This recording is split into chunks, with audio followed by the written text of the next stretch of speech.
everyone. Welcome back to Wellness Wednesday. I'm so glad you're here with us today. I'm Erica, an intern at Awaken Wellness Center, and I'm really excited because today we're doing something a little different. I'm joined with an incredible mental health clinician from Awaken Wellness Center, and we're just going to have an open conversation about emotional well-being, therapy, and how we play a role in reducing stigma around mental health. Okay, thank you for joining me today. Do you mind briefly introducing yourself, your role, and what brought you into this field? Sure. Thank you for having me, Erica. My name is Melannie. I've been working at Awaken Wellness for about 2 years as a therapist. This is actually like my third career. So I was active duty military for some time and then decided when I got out of the military, go back to graduate school and really had a passion for working with people and just found my career and love it. And went back to grad school, became a licensed social worker, and here we are now. Thank you so much for sharing that. It's awesome. So I'm just going to jump right into the questions now. How do you think we can reduce the stigma around mental health? I think, first of all, just doing things like this, having conversations maybe with, other therapists, counselors. At the end of the day, we're human beings. I am very okay sharing my, little bit of me personally. I think disclosure can be helpful. We're just humans helping other humans. So if I need to go see someone, and I have in the past, I need to go out and ask for help as well.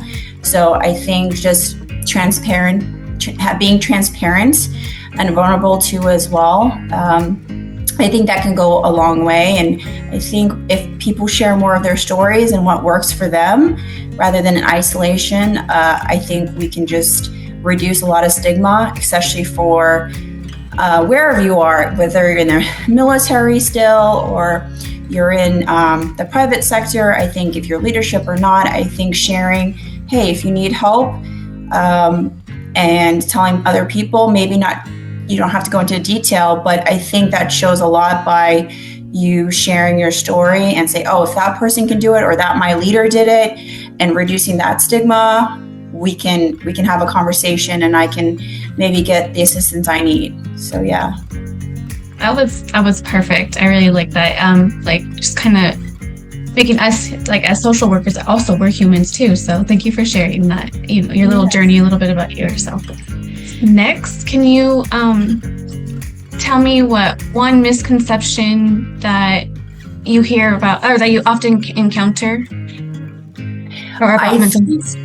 Yeah, of course. I think TV and movies really do sometimes this, they don't do it justice by any means, quite the opposite. So I think providing that education to maybe new timers and first, for people who don't understand what it looks like and expect it to be based on TV, or say, hey, this therapist or counselor is going to tell me what to do. They're going to advise me and they're going to tell me what to do and lay it out on a plan, and I'm just going to follow everything by what they lay out. And I think that's unfortunately false. I think we're here just to kind of validate, mirror back often people and talk therapy. Sometimes people need to literally get it out of their head and talk it out and be able to work through the problem, and they just need someone to kind of witness it and kind of say, hey, yeah, it sounds like you're moving in the right direction. But maybe highlight options. But at the end of the day, we're not here to pick and choose and tell anyone what to do. I think at the end of the day, we're SMEs of our lives, right? You're the subject matter expert of where have you been, where you are now, and where do you want to go? And we're just there to support along the way, whatever the needs are. Yes, that's so true. Movies can definitely make you think how what therapy will look like. Of course. So, and I think having that conversation with, and just say, hey, what you see on TV, or what do you know about therapy, or what has worked for you in the past? Because sometimes also what one person does is not maybe how you practice too. And so, yeah, just always having that open dialogue. Oh, yeah, for sure, for sure. Okay, and just one more question. What could you recommend as a tool or practice for supporting emotional health, and what would that be and why? Okay, so I'll use what I use for myself as well. I think at the end of the day, we are first, hopefully we can emotionally regulate ourselves, take care of ourselves, because guess what? We are with ourselves every day, forever. So, and if not, we can reach out to our resources, our friends, our family, or, other resources out there. But I think primarily for me, one of my go-to and daily things and weekly things is some type of exercise. I'm really big into lifting weights, got into powerlifting. I think there's so much more than,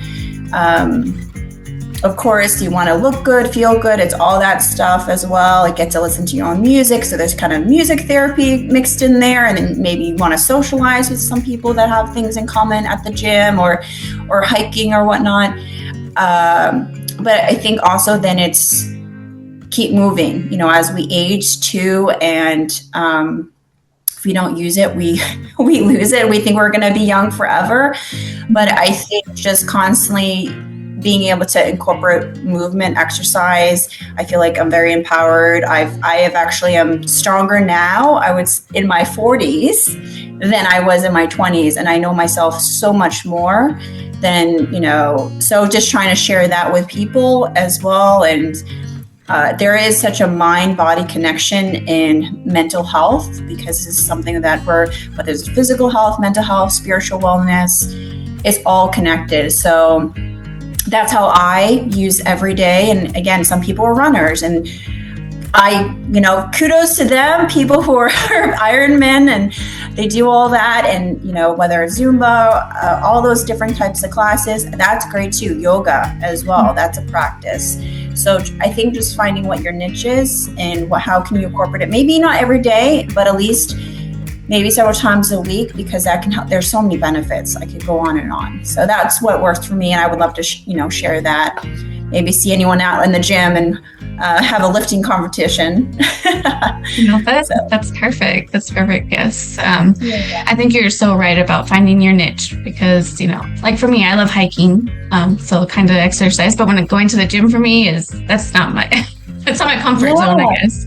So yeah. I love it all. Like hiking is great to be in nature. And I think there's a thing with forest bathing, and whether you go solo or with someone, removing ourselves from our environment every day, outside the house, the home, which might be comforting, but for some, maybe it could be hard. It's, brings you back into those thoughts or whatever, wherever you're at.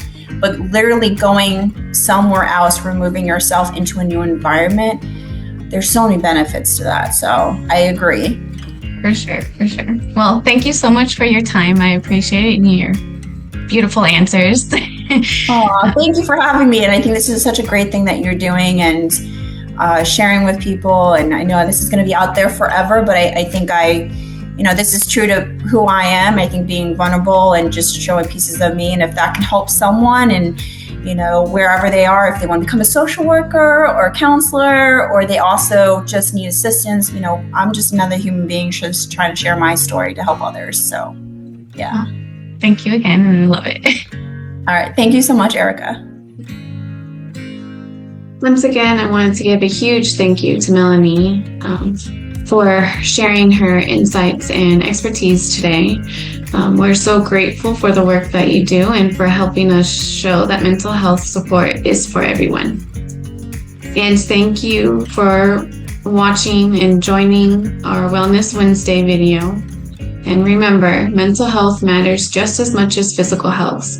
It's always okay to reach out for support. If you found this video helpful, go ahead and share it with someone you know. And don't forget to come back next week to watch our next video.